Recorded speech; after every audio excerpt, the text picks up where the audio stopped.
Hello दोस्तों, आज हमारे साथ में जुड़े हुए हैं Abhishek ji, the marketing world YouTube channel के होस्ट हैं। और आज हम इनसे बातें करेंगे बेसिकली डिजिटल मार्केटिंग के बारे में और जानेंगे किस तरीके से हम जो है डिजिटल मार्केटिंग सीख सकते हैं। तो चलिए स्टार्ट करते हैं और सबसे पहला क्वेश्चन इनसे पूछते हैं कि डिजिटल मार्केटिंग जो है वो बेसिकली क्या चीज़ है, आप थोड़ा सा बताना चाहेंगे इसके ऊपर। बिल्कुल। Hello guys. तो मेरा नाम है अभिषेक। आपने अगर डी मार्केटिंग वॉल चैनल अभी तक देखा नहीं है तो आप देख सकते हैं। वहां पर मैं आपको डिजिटल मार्केटिंग और वेब होस्टिंग ब्लॉगिंग से रिलेटेड वीडियोस बनाता हूं। तो आप जाके चेक कर सकते हैं, आपको लिंक डिस्क्रिप्शन में मिल जाएगा। तो गाइस, अभी यहाँ पर हम इस वीडियो में कवर करने वाले डिजिटल मार्केटिंग के कंप्लीट टॉपिक को। अब यहाँ पर नॉर्मल प्रैक्टिकल वीडियोस तो नहीं हो सकते, क्योंकि आप देख सकते हैं कि लैपटॉप स्क्रीन रिकॉर्डिंग वगैरह नहीं रहेगा यहाँ पे प्रैक्टिकल वीडियो। लेकिन मैं आपको इस वीडियो में, ये वीडियो देखने के बाद आप इतना तो जरूर समझ जाएंगे कि डिजिटल मार्केटिंग का यूज करके आप क्या कर सकते हैं और आप क्या बन सकते हैं, आप कितना कमा सकते हैं। इन सब चीजों के बारे में हम इस वीडियो में बात करें। तो सबसे पहले मैं आपको एक्सप्लेन करता हूँ कि डिजिटल मार्केटिंग है क्या। अब अपन हमारा अगर कोई भी बिजनेस होगा या फिर कोई प्रोडक्ट होगा, कोई सर्विस होगा, हम जो सेल करते हैं, ठीक है, उस सर्विस को हम सेल करते हैं या फिर उस प्रोडक्ट को हम सेल करते हैं, वो लोगों तक पहुंचाना है। ठीक है, लोगों तक पहुंचाना, उसको हम कहते हैं मार्केटिंग। और जब ये मार्केटिंग हम किसी ऑनलाइन ऑनलाइन वे में करें, जैसे अगर इंटरनेट का यूज करके करें या फिर हम इलेक्ट्रॉनिक डिवाइस और इंटरनेट का अगर यूज करके करते हैं, तब हम उससे कह सकते हैं डिजिटल मार्केटिंग। ठीक है। अब इलेक्ट्रॉनिक डिवाइस हो सकता है लैपटॉप हो, टैबलेट हो, मोबाइल फोन हो, और साथ में इंटरनेट अगर हो जाता है, तो ये दोनों का यूज करके हम अच्छी तरीके से हमारे प्रोडक्ट्स और सर्विसेज की मार्केटिंग कर सकते हैं, हम लोगों तक इसको पहुंचा सकते हैं। ठीक है। अब डिजिटल मार्केटिंग ही क्यों? क्योंकि डिजिटल मार्केटिंग में होता यह है कि हम प्रॉपर टारगेटिंग कर सकते हैं, जो पहले पॉसिबल नहीं था। न्यूज़पेपर और टीवी एड्स के थ्रू कभी भी हम एक प्रॉपर मार्केटिंग नहीं कर सकते थे, रेलिवेंट लोगों तक पहुंचा नहीं सकते थे हमारे एड्स को या फिर हमारे कंटेंट को। अब जैसे कि अगर मान लीजिए कि अगर आपके पास घर पे रोज न्यूज़पेपर आता है, तो न्यूज़पेपर में आप बहुत सारे एड्स देखते होंगे। लेकिन एक्चुअल में क्या उन एड्स की रिक्वायरमेंट आपको उस दिन होती है कि नहीं होती? मान लो कि आपने सुबह सुबह एक जूते का ऐड देख लिया, जी। तो क्या आपको उसी दिन जूता लेना होगा? हो सकता है शायद आपको अगले 2 साल तक जूता नहीं लेना होगा, तो उस ऐड को देने का तो वेस्ट हो गया। ठीक है। 2 साल तक उस ऐड को कौन याद रखने वाला है? जी। ठीक है, अगर आपको आज जूता लेना होगा, तो आप आज उस जूते को सर्च करोगे। और सर्च कहाँ करोगे? पेपर और टीवी में तो कर नहीं सकते हैं। जी। आप इंटरनेट पे सर्च करोगे, तो इंटरनेट पे मार्केटिंग करना जरूरी है। जहां पर लोग आते हैं, हमें वहां रहना जरूरी है, हमारा प्रेजेंस वहां होना जरूरी है। तो इसलिए डिजिटल मार्केटिंग बहुत ही ज्यादा इंपॉर्टेंट है, क्योंकि हम प्रॉपर लोगों तक, हमारे प्रॉपर कन्वर्टिंग, मतलब ये यूं कह सकते हैं कि जो जिनके कन्वर्जन होने के चांसेस है, उस कस्टमर तक हम पहुंच सकते हैं डिजिटल मार्केटिंग का यूज आप ये बताएंगे जैसे कोई अगर नया बंदा डिजिटल मार्केटिंग सीखना चाहता है करके। तो वो कहाँ से स्टार्टिंग करे कि उसको बेनिफिट भी हो, और वो कहाँ पे वो किस कंपनी में अप्लाई करे जहाँ पे इसका बेसिकली यूज हो सके। तो डिजिटल मार्केटिंग सीखने के लिए हमारे पास बहुत सारे तरीके होते हैं। अभी हम अगर यूट्यूब से सीखना चाहें, तो सबसे बेस्ट मैं ये कहूँगा कि अगर आप यूट्यूब से सीखते हो, तो आपको सबसे बढ़िया सीखने को मिलेगा। और अगर आप किसी प्रॉपर ब्लॉग या आर्टिकल को फॉलो करते हो, किसी के प्रॉपर ब्लॉग को अगर आप फॉलो करोगे, जैसे कि अगर हम देखें शाउट मी लाउड, एक बहुत अच्छा ब्लॉग है जहाँ से आप डिजिटल मार्केटिंग सीख सकते हो, ब्लॉगिंग वगैरह सीख सकते हो। उसके लिए बहुत ही अच्छा ब्लॉग है। हमारे इंडिया के सबसे बड़े ब्लॉगर है हर्ष अग्रवाल, उनका ब्लॉग है, वहां से आप वो चीज सीख सकते हो। या फिर उससे भी बढ़िया अगर हम देखें, तो आप यूट्यूब से सीख सकते हो। यूट्यूब से बढ़िया आपको कोई भी कहीं भी सिखा नहीं सकता है, क्योंकि यहाँ पर हर चीज आपको मिल जाएगी।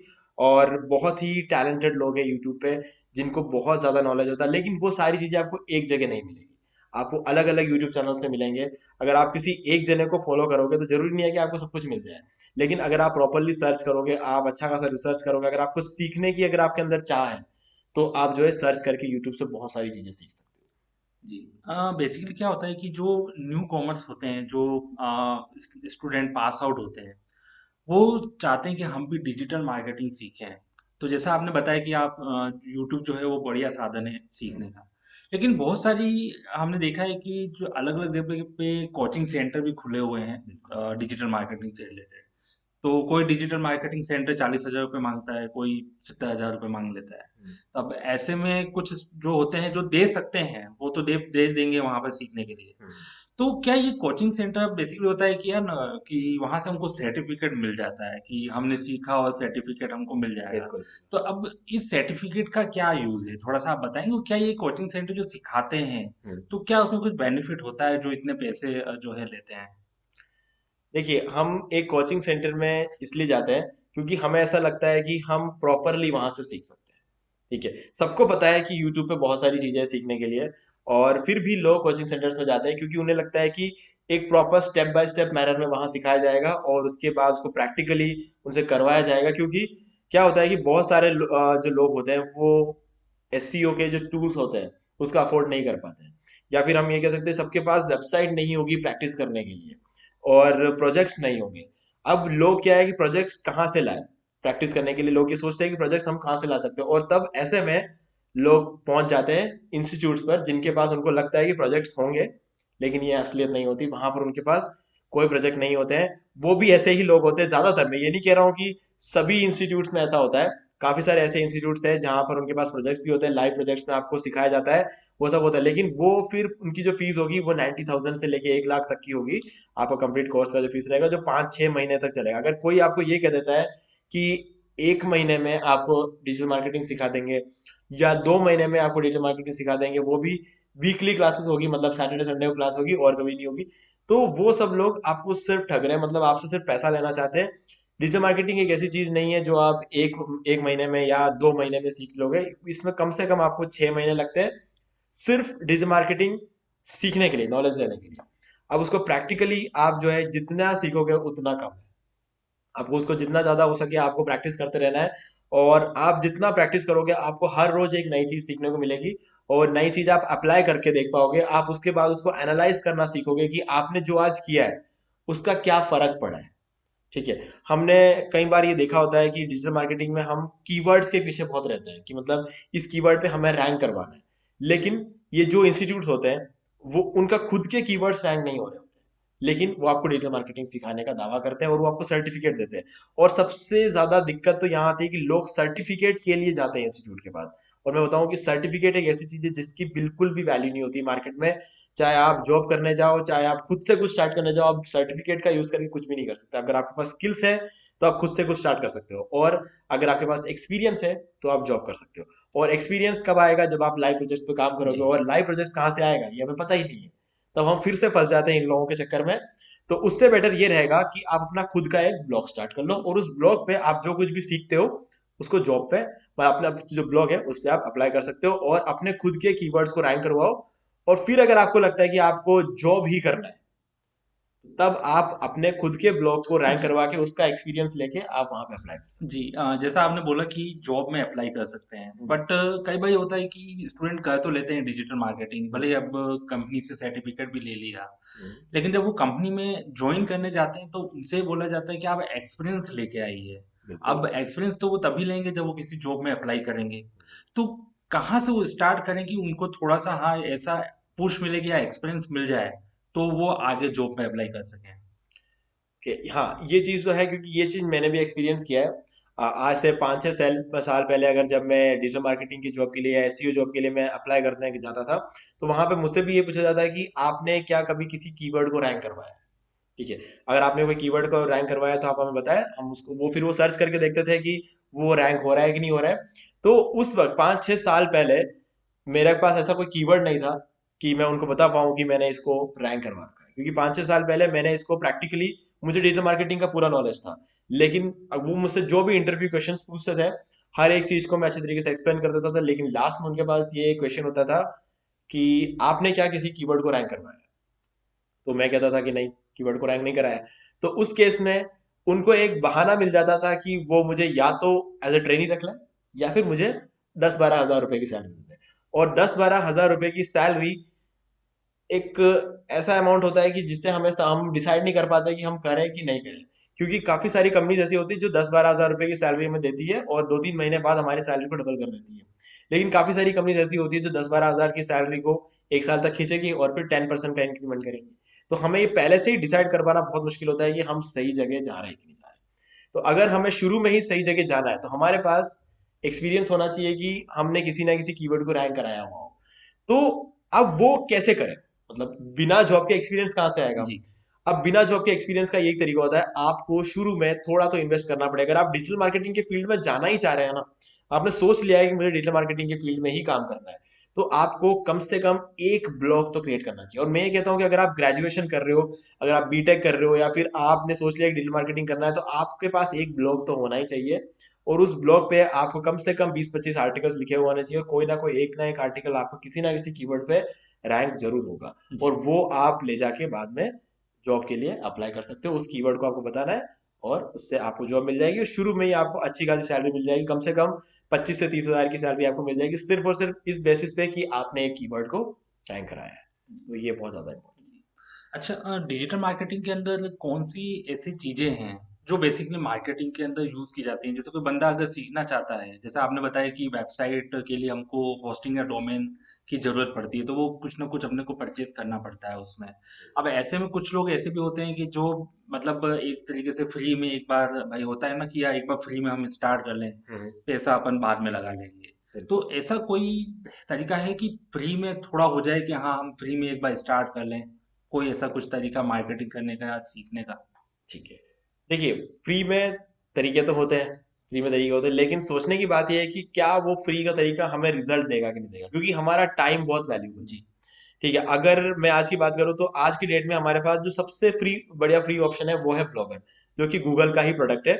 लेकिन ब्लॉगर का मैं कभी भी किसी को रेकमेंड नहीं करता हूं, क्योंकि ब्लॉगर से आप एक ब्लॉग बना सकते हो, आप उसमें आर्टिकल्स लिख सकते हो। ठीक है, आप उसको कुछ हद तक मतलब आप उसके अंदर इमेजेस वगैरह अपलोड कर सकते हो, सारी चीजें कर सकते हो, लेकिन जहां बात आती है प्रॉपर एसईओ करने की, जी, वहां फंस जाओगे। आप आर्टिकल लिख सकते हो, डेफिनेटली आप आर्टिकल लिख सकते हो, अपने बिजनेस को एक ब्लॉग लिख के उस बिजनेस को प्रमोट कर सकते हो, सब कर सकते हो, लेकिन जब आप सोचोगे कि मुझे इस एक पर्टिकुलर कीवर्ड को रैंक करवाना है, जी, वहां पर आप फंस जाओगे, क्योंकि उसके अंदर आपको एसईओ करने के लिए अलग से कोई प्लगइन नहीं मिल रहा है, आपको अलग से प्रॉपर विकेट्स वगैरह लगाने के लिए आपको एरिया नहीं मिल रहा है, ज्यादा टेम्पलेट्स के ऑप्शन नहीं है। मतलब एक तरह से ब्लॉगर को हम ये कह सकते हैं कि आउटडेटेड है। जी, ठीक है, आपको वो सारे फीचर्स जो आपको वर्डप्रेस में मिलता है वो आपको वहां पे देखने को नहीं मिलेगा। फिर उस केस में आपको सब कुछ मैनुअली करना पड़ेगा, और जब जी, मैनुअली करते हैं तो चीजों में ज्यादा टाइम लगता है, जी, और टाइम ही एक ऐसी चीज है जो हमारे पास नहीं है। जी, आप ये सोचोगे कि आप 1-2 साल लगा के एक कीवर्ड को रैंक करोगे, तो 1-2 साल जो है आपकी जिंदगी के निकल जाते हैं। इस 1-2 साल में अगर आप 12 हजार की सैलरी में भी नौकरी करते हैं, तब भी आप अभी तक कम से कम 18 हजार तक पहुंच जाते हैं। जी, तो ये 2 साल आपको ब्लॉगर के पीछे खराब नहीं करना है। अगर आप कुछ सीखना चाहते हैं, डेफिनेटली अगर आप आगे बढ़ना चाहते हैं, सीखना चाहते हैं, तो मार्केट में जो लोग सबसे ज्यादा जो चीज यूज होती है वो डेफिनेटली वर्डप्रेस है। जी, तो वर्डप्रेस को आपको ज्यादा फोकस करके चलना चाहिए, और उस वर्डप्रेस में आप अपने आर्टिकल्स को कैसे रैंक करवा सकते हो इस चीज के बारे में, और वहां पर ऑप्टिमाइजेशन के बहुत ऑप्शन है। जी, हमारे पास एक से एक प्लगइन नहीं है, ऐसे बहुत सारे प्लगइन है। अगर बात करें योस्ट एसईओ, जी, एक बहुत अच्छा प्लगइन है। मैंने अपना जब करियर स्टार्ट किया था, सबसे ज्यादा मैंने योस्ट एसईओ प्लगइन का यूज किया है। अभी ऑल इन वन एसईओ है, वो भी बहुत अच्छा है। रैंक मैथ है, तो रैंक मैथ भी बहुत अच्छा है। तो ये सारे प्लगइन्स जो है हमारे काम को बहुत आसान कर देते हैं, मतलब इतना आसान होता है कि हम अपने फोकस कीवर्ड को वहां डाल देते हैं, और हमारे आर्टिकल के अंदर खुद वो टूल बता देता है कि हमारी कीवर्ड डेंसिटी अभी क्या चल रही है। जी, और अगर कीवर्ड डेंसिटी 0 दिखा रही है, तो हमको उस कीवर्ड को हमारे आर्टिकल्स के अंदर डालना होता है, खाली डालते ही बता देता है कि कीवर्ड डेंसिटी कितनी है। जी, तो आप खुद से कैसे पता लगाओगे कि कीवर्ड डेंसिटी ज्यादा है या कम है? अगर आपको टूल बता देता है, तो आपके यूं मान लो 2 घंटे का काम 2 सेकंड में कर दिया उस टूल ने, तो जी, आपका इतना टाइम बच जाता है वहां पे। जी, तो ये सारी चीजें आपको इजी कर लेता है। और स्केमा मार्कअप टूल्स जो है वो भी काफी सारे उसके अंदर होते हैं। आपको उसके अंदर जो ग्रामर मिस्टेक्स है, वो सारी चीजें वहां पे कवर हो जाती है। जी, और इसके अलावा आपने जिस तरीके से आर्टिकल को लिखा है, वो एक्टिव वॉइस में लिखा है या पैसिव वॉइस में लिखा है, वो भी योस्ट एसईओ बता देता है, क्योंकि पैसिव वॉइस जो होता है वो रीडर्स को ज्यादा देर तक रिटेंशन नहीं रख पाता है। तो एक्टिव वॉइस में लिखना होता है, तो एक्टिव वॉइस का भी योस्ट एसईओ बता देता है। ठीक है, और इसके अलावा internal linking, external linking, back links, इन सब चीजों का एसईओ बता मतलब योस्ट एसईओ हमें बता देता है। तो ये सब कुछ जो है हमें एक प्लगइन से मिल जाता है, सिर्फ जी, एक, वो भी एक फ्री प्लगइन है। हमें सिर्फ और सिर्फ वन टाइम खर्चा करना है, जो कि 2 से 3 हजार रुपए होते हैं। वो अगर हमने खर्चा कर दिया, तो हमारे 1 साल तक हमें डोमेन होस्टिंग मिल जाएगा। और डोमेन होस्टिंग का एक डिस्काउंट लिंक भी है, जो मैं आपको इस वीडियो को डिस्क्रिप्शन में प्रोवाइड करा दूंगा। वहां से आपको 65% का डिस्काउंट कंपनी प्रोवाइड करवाती है, और हमारे लिंक के थ्रू आपको एक्स्ट्रा 10% का डिस्काउंट मिलता है। तो उससे आप परचेस कर लेंगे तो आपको होस्टिंग तो मिल ही जाएगी, और डोमेन फ्री में मिल जाएगा। जी। विशेष जी, एक चीज़ और भी बहुत कॉमन चीज़ होती है कि जैसे हिंदी मीडियम वाले जो होते हैं, वो भी डिजिटल मार्केटिंग बेसिकली सीखना चाहते हैं। सीखते भी हैं, बट जो इंग्लिश मीडियम वाले होते हैं उनको थोड़ा सा नॉलेज होता है कि वो कहते हैं कि हम इंग्लिश में हैं तो वो ज़्यादा बेटर रहता है, इंग्लिश में डिजिटल मार्केटिंग। बहुत ज़्यादा लोग भी कहते हैं कि आप डिजिटल मार्केटिंग सीखना है तो आपको इंग्लिश आना बहुत ज़्यादा जरूरी है, बहुत ज़्यादा। तो अब ऐसे में आप क्या बताना चाहेंगे कि या हिंदी मीडियम वाले डिजिटल मार्केटिंग नहीं सीख सकते हैं, या फिर इंग्लिश बहुत ज़्यादा मतलब इम्पोर्टेंट रखती है? देखिए, इंग्लिश मीडियम वाले ही डिजिटल मार्केटिंग कर सकते हैं, ये एक मिसकंसेप्शन है जो जी। काफी इंडस्ट्री में चल रही है। लेकिन ये बिल्कुल गलत चीज है। ऐसा नहीं है कि हिंदी मीडियम वाले डिजिटल मार्केटिंग बिल्कुल नहीं कर सकते, इसका ये बिल्कुल मतलब नहीं होता है। लेकिन देखना होता है कि हम जाते कहाँ हैं, मतलब हम जॉब करने के लिए कहाँ जा रहे हैं, इस पर डिपेंड करता है। अगर आपको एक कंपनी आपको रख रही है इसके लिए कि आप आर्टिकल भी लिखो, आप एसईओ भी करो, और आपको ही उसको वेबसाइट के अंदर डालना है, आपको पूरा पोस्टिंग का काम भी आपको ही करना है, सारा सब कुछ काम एक ही बंदे को अगर करना है, तो वो बंदा इंग्लिश मीडियम का होना चाहिए। क्योंकि आर्टिकल वो तभी लिख पाएगा जी। जब उसको इंग्लिश पूरी आती होगी, क्योंकि आर्टिकल कितने 1500 वर्ड के आसपास के आर्टिकल लिखना होता है। और ब्रांडीन जो कि एक बहुत ही अच्छे जी। एसईओ एक्सपर्ट है, वो कहते हैं कि कम से कम 1948 वर्ड का आर्टिकल आपका होना चाहिए ताकि वो गूगल के फर्स्ट पेज पे रैंक हो पाए। अगर इतना लंबा आर्टिकल लिखना है तो उसका इंग्लिश मीडियम में होना कंपलसरी है। जी। लेकिन ये आर्टिकल लिखना डिजिटल मार्केटिंग नहीं होता है, या फिर आर्टिकल लिखना एसईओ नहीं होता जी। है। एसईओ एक अलग काम होता है, ठीक है। उस चीज को कभी भी हमें आर्टिकल लिखने के साथ, आर्टिकल लिखने का मतलब होता है कि आप कंटेंट जी। राइटिंग कर रहे जी, बिल्कुल आपकी बात एकदम सही है, क्योंकि हो। बहुत से लोग केवल डिजिटल मार्केटिंग में हम जब बात करते हैं जिनको नॉलेज नहीं होता है हम्म, डिजिटल मार्केटिंग का, हाँ तो वो केवल एक ही चीज को बोलते हैं, एसईओ। हाँ। जहाँ एसईओ आ गया वहां आपको इंग्लिश आना जरूरी है, क्योंकि उनको पता ही नहीं है कि इसके अलावा भी कोई चीजें होती हम्म। हैं। तो किसी से भी अगर हम पूछते हैं कि डिजिटल मार्केटिंग में क्या, तो एसईओ। तो नहीं, वो कहीं ना कहीं हम नॉलेज की कमी कह सकते हैं उसको, जी। क्योंकि आधा अधूरा ज्ञान जो होता है ना वो बहुत खतरनाक होता है। जी। तो वहां पे दिक्कत आ जाती है। अगर आप बड़ी कंपनीज में जाते हो, अच्छे कंपनीज में जाते हो, तो आपको वहां पर कंटेंट राइटर के पोस्ट के लिए आपको लिया जाता है, या फिर आपको एसईओ के पोस्ट के लिए लिया जाता है, या जी। फिर आपको ग्राफिक डिजाइनर के लिए लिया जाता है, या फिर आपको वेबसाइट डिजाइनिंग के लिए लिया जाता है।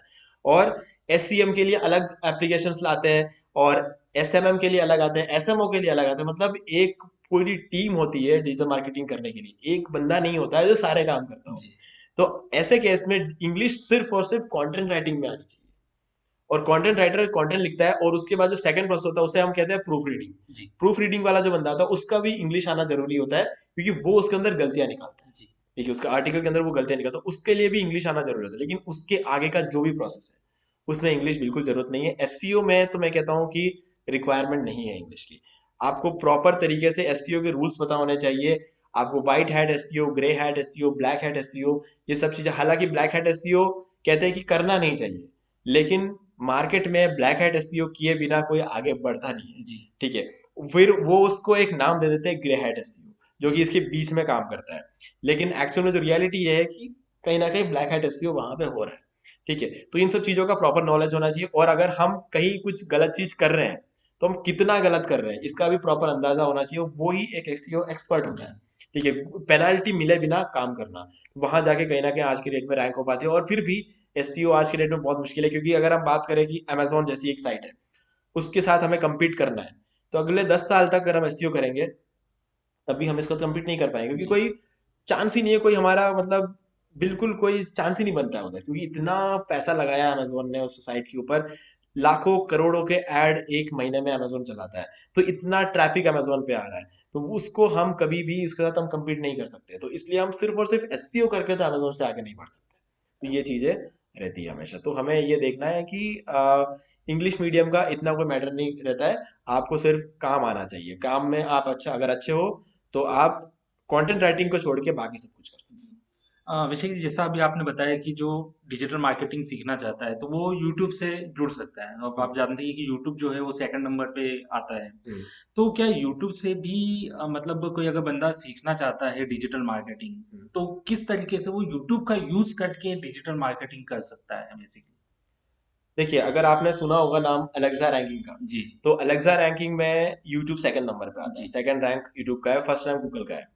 तो इसका मतलब साफ साफ ये क्लियर होता है कि यूट्यूब पे इस दुनिया में सबसे सेकंड नंबर पे सबसे ज्यादा ट्रैफिक जो आता है वो यूट्यूब पे आता है। जी।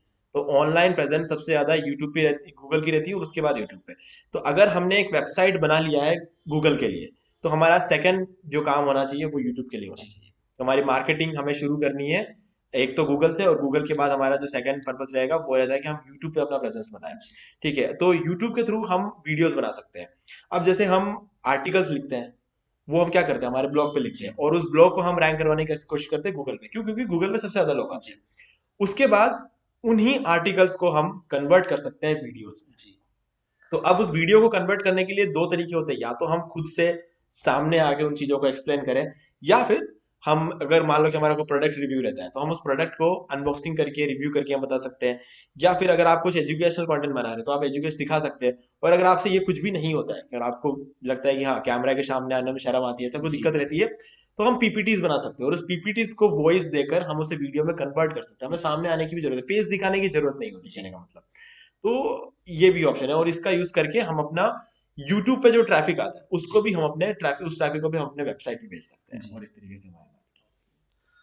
अभिषेक जी, मैं ये जानना चाहता हूँ कि हम जब बात करते हैं डिजिटल मार्केटिंग की, तो बहुत पहले समय की हम जब बात करते हैं, जब गूगल नया आया था या फिर जो यूट्यूब है वो नए नए आए थे उस टाइम पे, और जो आज का टाइम है डिजिटल मार्केटिंग के लिए हम जब बात करते हैं तो एडवांस चीजें हो गई। गूगल पे भी हम जब देखते हैं कि उस टाइम पे बहुत अलग एक तरीके से वो गूगल दिखता था, हमको लिंक दिखते थे और हाँ। बहुत सारी अलग चीजें दिखती थी। यूट्यूब पे भी तो हम वैसे यूज करते नहीं थे उस टाइम पे, मोबाइल भी ऐसे थे और 2G टू उस जी टाइम चलता था उस टाइम पे। लेकिन अब तो हम बात करते हैं 5G आ चुका है, वैसे 4G भी चल रहा है, 5G भी ठीक है आ गया है। तो इस टाइम पे जब गूगल की बात करते हैं तो गूगल पे भी एल्गोरिथम जो है वो डे बाय डे चेंज होते रहते हैं, और यूट्यूब पे भी जो है चीजें चेंज होती रही हैं, और इस तरीके से और भी कई सारे प्लेटफॉर्म आ चुके हैं। तो क्या आप डिफरेंस देखते हैं पहले के डिजिटल मार्केटिंग में और अभी के इस टाइम के डिजिटल मार्केटिंग में? देखिए, अब ये इस चीज को समझने के लिए हमें बहुत डीप में जाके समझना पड़ेगा, क्योंकि पूरे सर्च इंजन की हिस्ट्री को समझना पड़ेगा हमें यहाँ पे। तो हमारे पास इतना तो वक्त है नहीं, तो काफी ऑलरेडी वीडियो काफी लंबा हो चुका है। तो यहाँ पे हम कुछ बेसिक चीजों को देखेंगे। पहले क्या होता था कि हम गूगल पे हम कोई एक वेबसाइट बनाते थे, और उस वेबसाइट में हमारा जो मेन फोकस रहता था कि सबसे पहले तो उस वेबसाइट का डोमेन को ऐसा खरीद लो जहां पर हमारा मेन फोकस कीवर्ड आ जाए। एग्जैक्ट मैच डोमेन बोलते थे हम उसको। तो वो डोमेन अगर ले लेते तो हम हमारा ये हो जाता था कि अब तो उस कीवर्ड पे हम ही रैंक होने वाले हैं। ठीक है। अब कोई मतलब नहीं है कि अब उस डोमेन में, अगर हम देख ले डोमेन का नाम मान के चलते हैं bestsportsshoes.com। अब उस जमाने में क्या होता था कि अगर आप किसी ने भी गूगल पे आके अगर लिख दिया बेस्ट स्पोर्ट शूज, तो हमारा ही डोमेन दिखेगा, हमारी ही वेबसाइट वहां पे दिखेगी। ठीक है। और उसके बाद हम उस वेबसाइट के अंदर कीवर्ड पे सबसे ज्यादा काम करते थे। उस कीवर्ड को प्रॉपरली हम वहां पे एंटर करते थे, और कीवर्ड डेंसिटी जितनी होनी चाहिए उससे ज्यादा डालते थे, स्पैमिंग कर देते थे। ठीक है। वेबसाइट के अंदर हम टेक्स्ट को छुपा देते थे, टेक्स्ट होता जाता था, हाइड कर देते थे उस टेक्स्ट को, लेकिन साइट पे वो टेक्स्ट होती थी, पर यूजर्स को दिखाई नहीं देता है, गूगल को दिखाई देता है। लेकिन उस टाइम गूगल इतना स्मार्ट नहीं था, तो आराम से वेबसाइट रैंक हो जाते थे। ठीक है। अंदर कोई भी अच्छा कंटेंट नहीं हो, कोई फर्क नहीं पड़ता था, अगर हमारे कीवर्ड्स अंदर डाल रखे हैं, बहुत ज्यादा डाल रखे हैं, तो ऑटोमेटिकली वेबसाइट्स रैंक हो जाती थी। यूट्यूब का भी सेम केस था कि हम लोग अगर प्रॉपर तरीके से वीडियो नहीं भी बनाते थे, तो भी सिर्फ और सिर्फ व्यूज पर डिपेंड होकर वीडियोस रैंक होते थे। लेकिन आज के डेट में ऐसा नहीं रहा है। आज बहुत ज्यादा स्मार्ट हो चुका है एल्गोरिथम, बहुत सारी चीजें आ चुकी है, जैसे पेंगुइन एल्गोरिथम आ गया है, हमिंग बर्ड एल्गोरिथम आया, और हमिंग बर्ड एल्गोरिथम जब आया तब सब कुछ बदल गया, हर हर चीज जो है वो हाथ से निकल गई। और आज के डेट में सबसे जो लेटेस्ट एल्गोरिथम आया वो है रैंक ब्रेन। जैसे ही रैंक ब्रेन एल्गोरिथम आया, अब तो ऐसा समझ लो कि जो लोग गलत काम करते थे उनके लिए अब कोई चांस रहा ही नहीं है, क्योंकि अब वो किसी भी तरीके से वीडियोस को रैंक नहीं करवा सकते हैं। हाँ, अगर वो बात हो रही है कि वायरल होना एक अलग चीज है, आज के डेट में भी ऐसे तुक्के लग जाते हैं, लोग वायरल हो जाते हैं, खराब कंटेंट हो सकता है, वो एक अलग ही चीज है। वायरल का हम उसको एल्गोरिथम में नहीं माना जाता है, वो एक अलग चीज होती है। लेकिन अगर हम एक सिस्टम को लेके चले, तो सिस्टम बहुत स्मार्ट हो चुका है। पहले व्यूज आते थे तो वीडियो रैंक होते थे, अब ऐसा नहीं होता। अब देखते हैं कि एक यूजर जब उस वीडियो को देखता है तो कितनी देर तक देखता है, और कितनी देर तक उस वीडियो में वो बना रहता है। ठीक है। वो चेक किया जाता है, और उस टाइम को एनालाइज किया जाता है। ऑडियंस रिटेंशन बोलते हैं हम, ऑडियंस रिटेंशन जिस वीडियो का सबसे अच्छा रहेगा, उस वीडियो को उस पर्टिकुलर कीवर्ड पे सबसे ज्यादा रैंक किया जाता है। और गूगल पे भी सेम चीज है कि अगर कोई बंदा किसी वेबसाइट पे आता है, उस वेबसाइट पे वो कितनी देर तक रहता है। अगर वो उस वेबसाइट से जल्दी निकल गया, तो गूगल समझेगा कि इसमें दम नहीं है, वेबसाइट में वेबसाइट हल्का है, तो उसको रैंक डाउन कर देता है, उसका रैंक कम, रैंकिंग नीचे कर देता है। और अगर किसी वेबसाइट में बहुत अच्छा कंटेंट लिखा है, और लोग ज्यादा देर तक उस वेबसाइट पे रहता है, तो गूगल ये सोचते हैं कि इस वेबसाइट पे कुछ दमदार कंटेंट है, इसको और ज्यादा जी रैंक कराओ। ठीक है, क्योंकि उसकी ऑडियंस रिटेंशन अच्छी है, उसकी जी बाउंस रेट कम है, तो इस वजह से उस वेबसाइट से ज्यादा रैंक किया जाता है। अब कंप्लीटली मीनिंग पे डिपेंड करता है। पहले ऐसा था कि कीवर्ड मैच कर गए तो रैंक हो जाएगा, जी अब ऐसा लगता है कि मीनिंग रैंक होना चाहिए। मीनिंग जो है, अब हम, क्योंकि यूजर्स क्या होता है, उनको सब कुछ पता, उनको थोड़ी पता है कीवर्ड क्या होता है। जी जी ठीक है, अगर मुझे मान लो कि कोई एक प्रोडक्ट चाहिए जिससे कि मेरा, फॉर एग्जांपल ट्राइपॉड, मुझे नाम नहीं पता है ट्राइपॉड का। ठीक है, मैं एक नया यूजर हूँ, मुझे पता नहीं है कि ट्राइपॉड जो है वो क्या चीज होती है। मुझे इतना पता है कि मुझे अपने कैमरा को स्टिल रखना है, एक पोजीशन पे रखना है, लेकिन मुझे ये नहीं पता कि उसके लिए क्या प्रोडक्ट जी यूज होता है।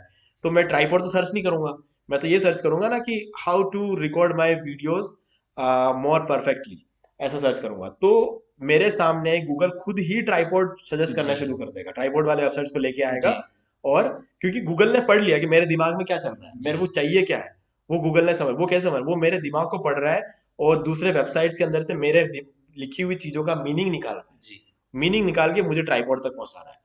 तो ये चीज हो गई है आज के डेट में। तो मैंने ट्राइपॉड कहीं भी नहीं लिखा अपने सर्च में, जी लेकिन फिर भी मुझे ट्राइपॉड मिल जाता है, जी तो ये फायदा होता अभिषेक जी, एक चीज और पूछना चाहता हूँ कि आजकल जो टूल हैं, जैसे आपने टूल की बात की थी अभी कि हम टूल यूज करते हैं, है। लेकिन जैसे आने वाला जो अभी टाइम है या जो भी टाइम चल रहा है, वहां पर बेसिकली एआई जो है, आर्टिफिशियल इंटेलिजेंस जिसे हम बोल रहे हैं, तो अब एआई टूल भी शायद आने लग गए हैं। बहुत से ऐसे एआई टूल आने लग गए हैं जो ऑटोमेटिकली आपको कीवर्ड जनरेट करके दे देते हैं, आपका कंटेंट क्रिएट कर देते हैं, या फिर ब्लॉग जो है वो भी क्रिएट करके आपको दे देता है। ऐसे कई सारे टूल जो हैं वो आ गए हैं। तो क्या अब इसका जो इफेक्ट है, जो ह्यूमन बीइंग है जो ब्लॉग लिखता था, जैसे गूगल पे ब्लॉग लिखता था, अब जब आर्टिफिशियल इंटेलिजेंस आ गई वो ब्लॉग लिख कर दे रही है, तो ऐसे में क्या इफेक्ट जो है अब पड़ने वाला है बेसिकली गूगल के ऊपर भी और ह्यूमन बीइंग के ऊपर भी? ओके, ओ तो यहाँ पर जो है इफेक्ट पड़ने की बात है, ये एक आज के डेट में ये एक बहुत बड़ा डाउट रह गया। सभी के माइंड में ऐसा रहता है कि जब से एआई का इंटरफेरेंस आया है ऑनलाइन वर्ल्ड में, तब से काफी सारी चीजें बदल सकती है या बदलेंगी। और कहीं ना कहीं इस बात को हमें मानना पड़ेगा कि 10-20% चीजें ऊपर नीचे हो सकती है आर्टिफिशियल इंटेलिजेंस। लेकिन यहाँ पर प्रॉब्लम ये है कि आर्टिफिशियल इंटेलिजेंस जो है एक ह्यूमन की तरह चीजों को समझ नहीं पाता है। ठीक है, मैंने इस चीज को टेस्ट किया है। तो अगर ऐसा नहीं है कि आर्टिफिशियल इंटेलिजेंस अभी अभी आया है, आर्टिफिशियल इंटेलिजेंस बहुत पहले से था। ठीक है, एक उस टाइम कोई ये नहीं बोलता था कि एआई आया है, एआई आया है, बस ये था कि कंटेंट राइटिंग के लिए भी और काफी सारी चीजों को करने के लिए बहुत सारे टूल्स मार्केट में थे। अगर हम बात करें क्लोजर्स कॉपी, जी जारविस, ऐसे बहुत सारे टूल्स है जो हमारी जगह हमें आर्टिकल लिख के देता है। हमें खुद को आर्टिकल लिखने की जरूरत नहीं है, वो टूल हमारे लिए आर्टिकल लिख के दे रहा है। तो इसका मतलब तो ये हुआ ना कि कंटेंट राइटर की जॉब चली जानी चाहिए, सारे कंटेंट जी राइटर को अब घर बैठना पड़ेगा जी क्योंकि टूल लिख रहा है। लेकिन ऐसा नहीं होता है। ये टूल जो होते हैं, ये एक्चुअल में हम इनको कुछ ऑर्डर देते हैं करने के लिए, और ये टूल जो हमें आर्टिकल्स निकाल के देते हैं, उस आर्टिकल के अंदर कहीं जगह इसका ये टूल इस तरीके से काम करता है कि यूनिक आर्टिकल लिखना है। अब वो यूनिक लिखने के लिए उस आर्टिकल के पूरे मीनिंग को खराब कर सकते हैं, जी उस आर्टिकल को पूरे मीनिंग को खराब कर सकते हैं। अगर हम उसके अंदर एक कीवर्ड डाल देते हैं, मान लो कि किसी कंपनी का नाम अगर हमने डाल दिया, उस कंपनी के आगे वो लोग एस लगा देते हैं, जैसे कि वो कोई कंपनी का नाम नहीं है, वो कोई वर्ड है जो एक वर्ब है, और उसके आगे उन्होंने उसको सिंगुलर और प्लूरल बना देते हैं जी उसको। मैंने कई बार ये देखा है। मैं काम कर रहा था किसी एक कंपनी के एफिलिएट मार्केटिंग के लिए, मैं काम कर रहा था। तो वहां पर एक कंपनी थी ए टू होस्टिंग। जी तो उन्होंने ए टू होस्टिंग के आगे ए टू होस्टिंग के बाद एस और लगा दिया, ए टू होस्टिंग्स कर दिया, मतलब उस अर्थ का अनर्थ कर दिया उसके जी बाद। तब जी मुझे समझ में आया कि यार ये जो टूल्स है, ये कुछ हद तक हमारा काम आसान जरूर करती है, लेकिन अगर हमने बिना सोचे समझे इसको एज इट इज उठा के हमारे ब्लॉग पर डाल दिया ना, तो हमारे ब्लॉग की जो रैंकिंग पहले से कहीं होगी भी ना, मेहनत से जो हमने जी क्रिएट की होगी, जी जी उसको भी ये खराब कर जी देंगे। जैसा भी आपने बताया कि जब हमने यूज किया टूल का, तो हाँ ऐसे ही हमने भी एक दो टूल यूज किए थे, जैसे नए आए थे उस समय हाँ। हमने उसको यूज किया। तो हमने बेसिकली कुछ ब्लॉग से रिलेटेड उससे वेबसाइट्स मांगी। हम्म तो उसने वेबसाइटें दी, हम्म। लेकिन आप ये यकीन नहीं करेंगे वो वेबसाइटें एग्जिस्ट ही नहीं करती हैं। ओके। उसने वेबसाइट की हमको लिंक दी, हम्म हमने उस वेबसाइट पे गए, उस वेबसाइट को खोला, हम्म। तो वो वेबसाइट चली नहीं। मतलब आप भी मानोगे कि उसने खुद एक ऐसा लिंक हमको बना कर दिया हो। ओके। तो अगर इस तरीके का काम अगर होगा, हम्म। तो आप बता सकते हैं कि कैसे आगे कंटेंट बन पाएगा? देखिए, ये एरर तब आती है जब उनका डेटाबेस अपडेटेड नहीं होता है। जी, पहले कुछ देखिए, अब ये एआई भी कहाँ से लेके आ रहा है, ये सारा नॉलेज एआई के पास कहाँ से आ रहा है? जी, ये सब भी ब्लॉगर्स के वजह से आ रहा है। जो ब्लॉगर्स है, जो यूट्यूबर्स है, जिन्होंने काफी सारे ब्लॉग लिखे हुए हैं, उस ब्लॉग के नॉलेज से ये एआई हर रोज सीख रहा है। एआई क्या होता है? ये एक तरह का ब्रेन होता है जो खुद से सीखता है, उसके अंदर कुछ फीड करने की जरूरत नहीं है हमें। जी, ये दुनिया से, दुनिया भर में जो डाटा है, उस डाटा को कलेक्ट करके रोज कुछ ना कुछ सीखता रहता है। जी, हमसे सीखता है, ठीक है, और खुद से भी सीखता है, और नेट पे बहुत सारी चीजें उन सब से सीख के अपने डाटाबेस को ज्यादा से ज्यादा स्ट्रांग बनाता है। ठीक है, अगर आपको कोई एक आंसर, आपने कभी किसी एआई टूल से अगर आपने कोई क्वेश्चन पूछ लिया और आपको उसका आंसर उसने दिया, और अगर आपने बोला कि ये आंसर मेरे लिए हेल्पफुल नहीं है, जी, तो उससे भी वो सीखेगा। जी, सीखे, अगली बार आपको और ज्यादा बेटर आंसर देने की कोशिश करेगा। और ये चीज जो है हमेशा चलती रहेगी, लेकिन फिर भी कभी भी आपको एक ह्यूमन जैसा परफेक्ट आंसर कभी भी नहीं मिलेगा, क्योंकि ह्यूमन को पता होता है कि क्या चाह रहे हैं, जी, और इसको ये नहीं पता होता कि क्या चाह रहे हैं। जी, इसका एक एल्गोरिथम बना होगा, इसको एक तो यूनिक देना है, इसको ग्रामर मिस्टेक नहीं करनी है, इसको स्पेलिंग मिस्टेक नहीं करनी है। जी, ठीक है, लेकिन इसको ये फर्क फर्क ना पता नहीं चलता है कि हम एक जो वर्ड डाल रहे हैं वो एक कंपनी नेम है, या फिर एक जी, नाउन है, एक प्रोनाउन है, वर्ब है, कि क्या है, जी, उसका इसका जो आइडिया नहीं जी, आप की एकदम बात सही है। अब बहुत से लोग ये बहुत ज़्यादा कन्फ्यूज़न हो जाते हैं कि जब हम बात करते हैं एआई की, आर्टिफ़िशियल इंटेलिजेंस की, तो वो समझते हैं एआई एक तरीके का मशीन होगा, लगता। जिसमें हम डेटा फ़ीड कराते हैं। जैसे गूगल की हम बात करते हैं, हम्म। तो गूगल के अंदर हमने एक डेटा फ़ीड करा है, तो उसने हमको जो जवाब थे वो दिए। हम्म। तो कुछ लोग ऐसा मानते हैं कि एआई एक तरीके की मशीन होती है, जिसके अंदर हम डेटा जो है फ़ीड कराते हैं। हम्म। तो क्योंकि उनको क्या नॉलेज नहीं होता है, तो थोड़ा-सा बता सकते हैं ये एआई, हम बात तो करते हैं आर्टिफ़िशियल इंटेलिजेंस की, हम्म। तो ये क्या चीज़ होती है? मतलब ये कोई मशीन होती है, या फिर क्या, मतलब इनका कोई डेटाबेस होता है, या कहाँ पे ये नॉलेज को इकट्ठा किया जाता है? देखिए, एआई एक्चुअल में एक प्रोग्राम है। जी, देखिए, एक प्रोग्राम होता है जो हर चीज है उससे, जो भी चीजों से वो कनेक्टेड है, उन सभी चीजों से वो सीखता रहता है। हम यूं कह सकते हैं ये एक ह्यूमन ब्रेन जैसा ही होता है, लेकिन यूं समझ सकते हैं वो पूरी तरीके से मैच्योर नहीं हुआ। जी, ठीक है, वो पूरी तरह से मैच्योर नहीं हुआ है, उसको सही गलत का भी फिलहाल समझ नहीं है, लेकिन वो समझ रहा है। जी, ठीक है, और कोई एक ऐसी चीज जो खुद से चीजों को समझ सकते हैं, खुद सोचने की काबिलियत होती है, उसको हम कहते हैं ब्रेन। जी, ठीक है, तो ये एक ब्रेन बनाने की शुरुआत है, लेकिन अभी पूरी तरीके से मैच्योर नहीं। जी, ठीक। थोड़ा-सा आप डिजिटल मार्केटिंग से रिलेटेड कुछ टूल्स बता सकते हैं? अगर कोई बंदा सीख रहा है, तो कुछ टूल्स को यूज़ करेगा ही करेगा, तो कुछ ऐसे टूल्स आप बता सकते हैं, जो बहुत ज़्यादा उपयोगी होते हैं डिजिटल मार्केटिंग में? ओके, तो गाइज, टूल्स, अगर डिजिटल मार्केटिंग की बात करें तो हमें काफ़ी सारे टूल्स का हमें नॉलेज होना चाहिए। वैसे अगर हम डोमेन नेम सर्च करने से अगर शुरू करें, तो काफ़ी सारे टूल्स हैं। अगर सबसे पहला तो हमारा होता है कि हमें एक डोमेन नेम ढूंढना होता है। अब डोमेन नेम के लिए कुछ बेसिक चीज़ें होती है कि छोटा होना चाहिए, याद रखने जैसा होना चाहिए, और सबसे ज़्यादा टेलीफोनिक टेस्ट करना होता है हमें डोमेन नेम में, क्योंकि यहीं से शुरुआत हो रही है। मैं जी, सब कुछ नहीं बता सकता इस वीडियो में, लेकिन जो बेसिक चीज़ है कि अगर आपको एक ब्लॉग स्टार्ट करना है, तो आपको वेब होस्टिंग और डोमेन तो चाहिए होगा। अब होस्टिंग का लिंक मैंने आपको इस वीडियो के डिस्क्रिप्शन में दे दिया, आपको फ्री में डोमेन मिल जाएगा, लेकिन डोमेन नेम आप क्या लोगे? जी, वो सर्च करने के लिए लीन डोमेन सर्च करके एक वेबसाइट है, वहां जाके आपका जो भी टॉपिक है आपको वहां पे एंटर करना है। वो आपको बहुत सारे आइडियाज प्रोवाइड करवाएगा। ठीक है, वहां से आपको पता चल जाएगा आपको कौन सा डोमेन लेना चाहिए, और उसके बाद आपको उसमें से कोई भी कुछ 3-4 डोमेन को शॉर्ट लिस्ट करके अपने किसी भी फ्रेंड को कॉल करना है। उसको कहते हैं टेलीफोनिक टेस्ट। जी, और फोन पे उसको बताना है, एक एक बार ही बोलना है अपना जो डोमेन है, आपने जो भी शॉर्ट लिस्ट किया है उसको एक बार बोलना है। अगर आपके फ्रेंड ने उस नाम को सुन लिया, तो आप सोच लेना कि ये डोमेन नेम आपके लिए सही है। जी, अगर फोन पे अगर उस फ्रेंड को सुना ही नहीं दिया प्रॉपरली, अगर उसने दूसरी बार पूछ लिया अभी क्या बोला, तो उस डोमेन नेम को छोड़ देना, क्योंकि वो एक बार में लोगों को सुनाई दे ही नहीं रहा है, और एक बार में जो चीज सुनाई नहीं देगा वो एक बार में लोग समझेंगे नहीं, और हमारी कहीं ना कहीं जाके आगे हमारे मार्केटिंग में दिक्कत करेगी। तो इसलिए उस डोमेन नेम को हमें वहां छोड़ देना, जिसको एक बार में सुन लिया उसको लेके आगे बढ़ना। तो जी, ऐसे ये तो एक टूल हुआ, डोमेन सर्च। कीवर्ड रिसर्च के लिए आप गूगल कीवर्ड प्लानर का यूज कर सकते हो, क्योंकि फ्री में हो जाता है। और आप टॉपिक्स के लिए गूगल ट्रेंड्स का यूज कर सकते हैं, जो कि फ्री टूल है।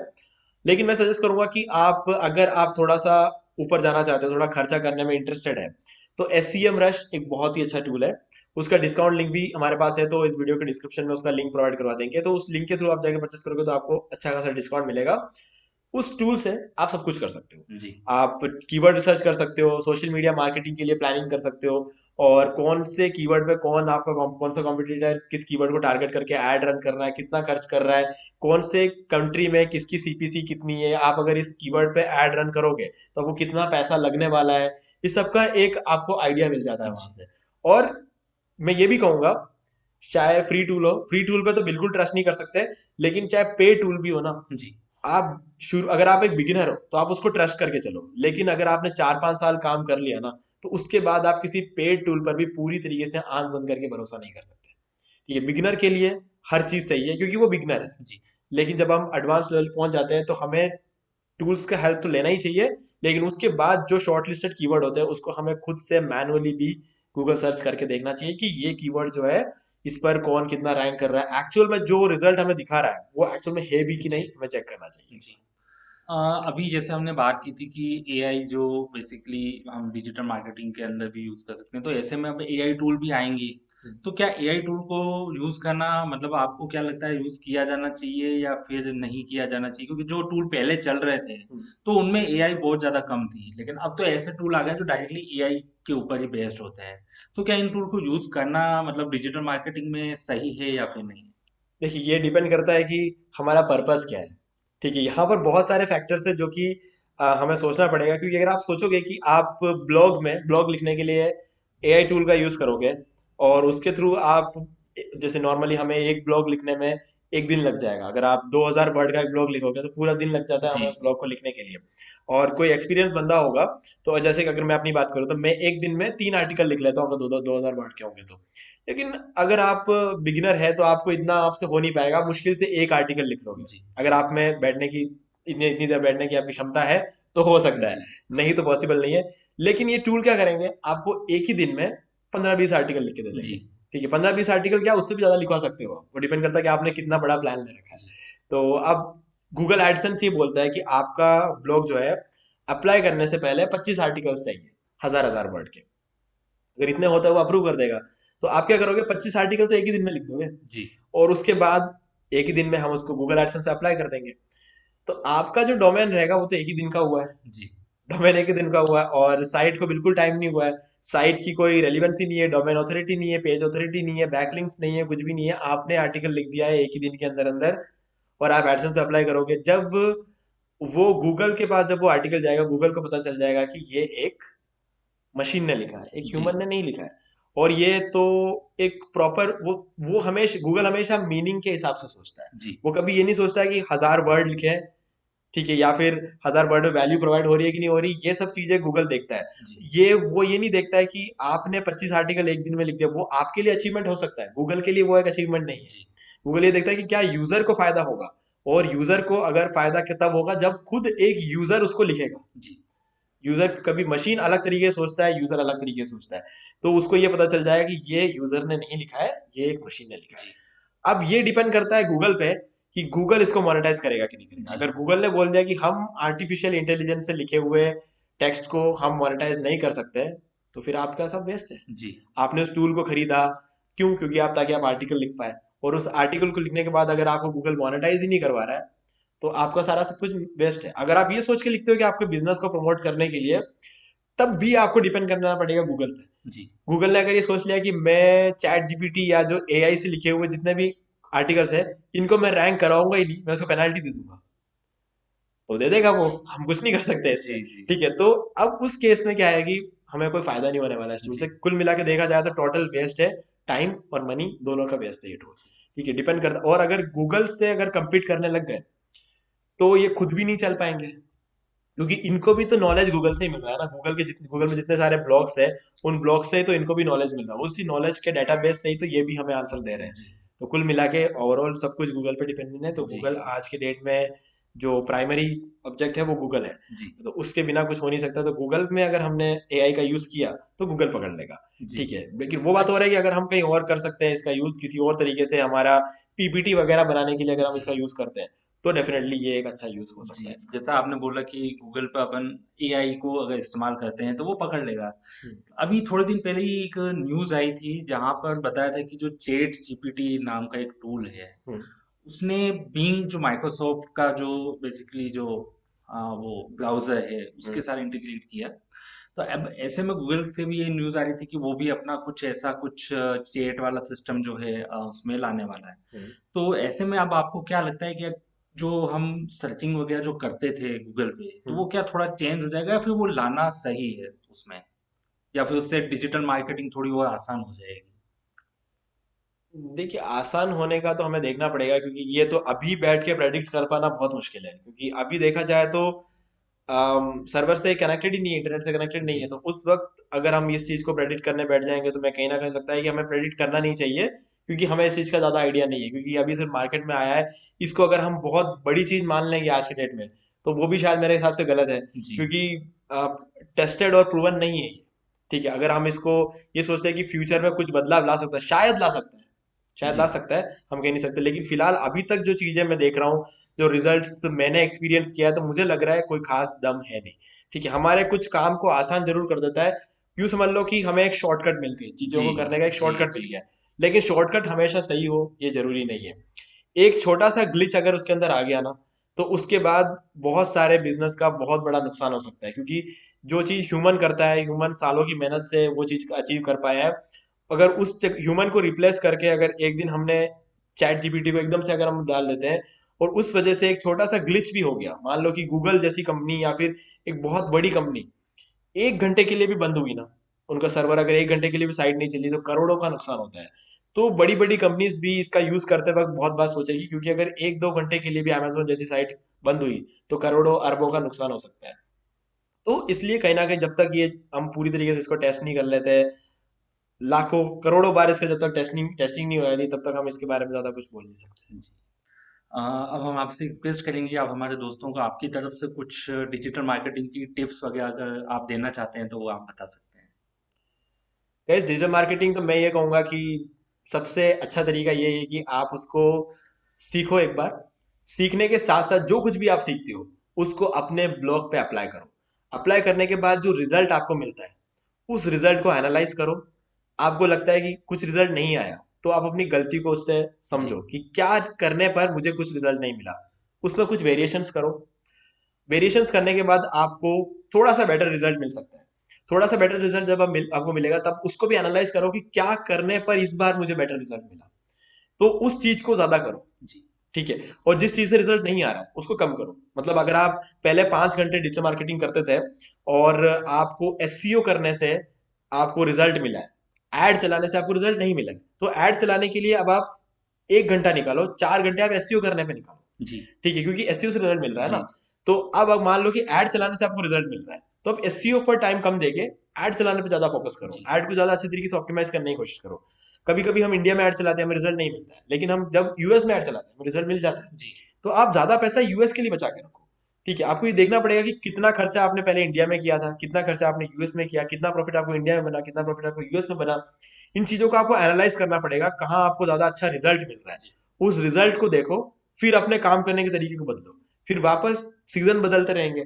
दिवाली का जैसे सीजन आ जाता है, अगर हम देखें, अगस्त से लेके दिसंबर तक जो चीज रहती है, वो आपको कभी भी जनवरी से लेके जून तक देखने को नहीं जी, मिलेगी, क्योंकि अगस्त से लेकर दिसंबर तक जो है, लोग मार्केट में मतलब इतना ऐड चलाते हैं, इतनी मतलब उनको बस सेल करने के पीछे होते हैं। जी, इतने डिस्काउंट ऑफर्स निकालते हैं, बहुत कुछ करते हैं ऑनलाइन मार्केट में, तो मतलब और ऊपर से ब्लैक फ्राइडे सेल आता है, साइबर वीक आता है, दिवाली के टाइम का आता है, और फिर हमारे ग्रेट इंडियन फेस्टिवल आता है हमारे अमेजोन का। मतलब इतना सारा मार्केट में होता है, हलचल होती है ना, जी, कि पैसा बहुत सारे लोग बहुत पैसा खर्च करते हैं उस टाइम पे। और दिसंबर के बाद सब छुट्टियों पे चले जाते हैं। जी, तो न्यू ईयर पे सब छुट्टियों पे चला जाता है, उसके बाद 2-3 महीने तक माहौल जो है ठंडा रहता है। जी, तो आपको जो अपने पैसे रखने हैं, वो बचा के रखने हैं आपको। जुलाई के बाद खर्चा करने के लिए बचा के रखने हैं। शुरू में जनवरी से लेके आप जून तक अगर आपने खर्चा कर दिया, तो आपके पास जुलाई में खर्चा करने के लिए बचेगा नहीं, और तब बाकी सब जने खर्चा कर रहे होंगे, तो आपका मार्केट पूरी तरीके से बंद हो जाएगा, क्योंकि लोग वहां पे बहुत खर्चा कर रहे हैं। तो तब आपके पास भी पैसा होना चाहिए, तब आप उसके लिए जी, इन्वेस्ट कर पाओ। तो ये सारी चीजें आपको ध्यान में रखना है। देखो, अपनी गलतियों से सीखो जी, और इम्प्रूव करो। कुल मिला के एक तरह से एआई जैसा ही आपको भी सोचना है। हालांकि एआई आपके जैसा सोचता है, लेकिन फिर भी आपको सोचना पड़ेगा कि आप अपनी गलती को प्रॉपर तरीके से एनालाइज करो, और एनालाइज करके अगली बार उस गलती को नहीं करना है, कुछ इंप्रूव करना है, जी, और उस इंप्रूवमेंट को फिर और ज्यादा इंप्रूव करना है। जी, ऐसे करके 4-5 साल में आपको समझ में आ जाएगा कि ऑनलाइन जो दुनिया है वो किस तरीके से काम करती है, और किस तरीके से हमें उसमें से हाथ डाल के पैसे निकालने हैं। जी। तो इसी के साथ में हम अभिषेक जी का धन्यवाद करेंगे कि उन्होंने हमको अपना वैल्यूएबल टाइम हमको दिया, और उम्मीद करूंगा कि आपको ये वीडियो पूरी समझ में आई होगी। और जैसा कि इन्होंने आपको बताया कि किस तरीके से आप डिजिटल मार्केटिंग सीख सकते हैं, डिजिटल मार्केटिंग स्टार्ट कर सकते हैं, और क्या क्या काम आप डिजिटल मार्केटिंग में कर सकते हैं, और किस तरीके के टूल जो है आप डिजिटल मार्केटिंग में यूज करते हैं। तो गाइस, अब हम अपना जो ये वीडियो है यहाँ पे समाप्त करते हैं, क्योंकि काफी बड़ा ये जो है वीडियो हो चुका है, और काफी ज्यादा नॉलेज आपको इसी वीडियो के अंदर मिल चुका होगा। तो एक बार हम वापस से अभिषेक जी का धन्यवाद करते हैं और इस वीडियो को यहीं पे समाप्त करते हैं।